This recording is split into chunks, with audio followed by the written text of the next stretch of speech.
Hello, bienvenue dans la 27e leçon du cours Les bases d'Excel. Nous allons ici aborder les histogrammes.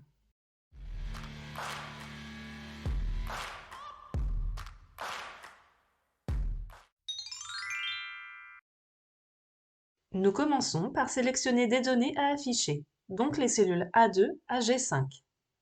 Nous nous rendons ensuite dans Insertion, puis Insérer un histogramme ou un graphique à barres. Excel nous propose plusieurs styles de graphiques. Il est préférable de choisir les graphiques de la première colonne.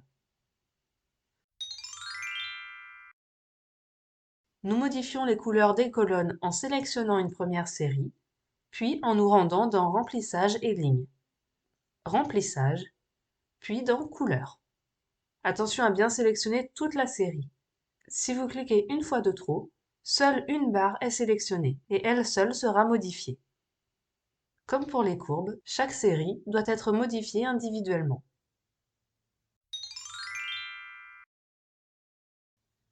Pour mettre plus en valeur une série, nous pouvons utiliser les effets. Nous commençons par sélectionner la série à mettre en valeur, puis nous nous rendons dans l'onglet Effets. Ici, nous allons utiliser l'effet lumière et choisissons la couleur verte. Pour ajouter une nouvelle ligne, nous nous rendons dans l'onglet Création, puis dans Sélectionner des données. Dans la partie de gauche contenant les séries, nous cliquons sur Ajouter. Le premier champ doit contenir le nom de la série, le second champ contiendra les valeurs de notre série. Nous cliquons sur OK, puis de nouveau sur OK.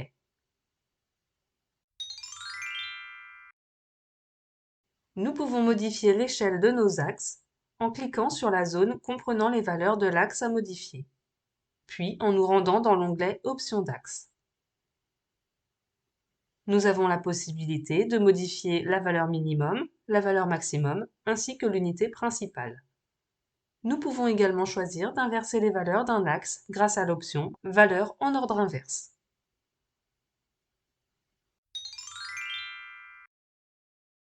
Sur notre graphique, nous pouvons insérer un texte ou une image. Nous utilisons les commandes situées dans l'onglet Format. Nous insérons un cadre et y ajoutons du texte en cliquant sur Zone de texte, puis en cliquant de nouveau dans le cadre créé précédemment. Nous pouvons également ajouter du texte hors cadre et ajouter des formes. Dans la prochaine leçon, nous aborderons les graphiques en secteurs. N'oubliez pas de cliquer j'aime si vous avez apprécié cette vidéo. C'est ce qui m'aide à faire connaître la chaîne. Et pensez à vous abonner pour être notifié à chaque nouvelle vidéo. Vous pouvez me contacter en commentaire ou via le lien que vous trouverez en description. À bientôt!